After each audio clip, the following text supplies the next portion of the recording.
За наредниот градоначалник што треба да биде искрен, треба да биде способен, треба да ги гледа потребите на граѓаните, како се живее во самата територија. Очекуваме дека идниот градоначалник дека нешто ќе направи во Чаир, се надеваме овој пат.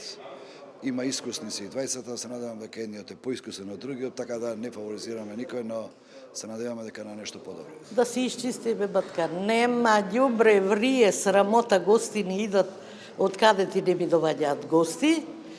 И кај ќе прошеташ? Има многу диви депонии кај што фрлаат ѓубре луѓето. Како прво мислам дека треба да се направи да има место каде треба да се одложи ѓубрето. Значи тоа е најбитното нешто. Значи луѓето што имаат кабаст отпад нема кај да го фрлат. Треба да има место, па после да се казнува, не да се казнува зашто фрлеле луѓето,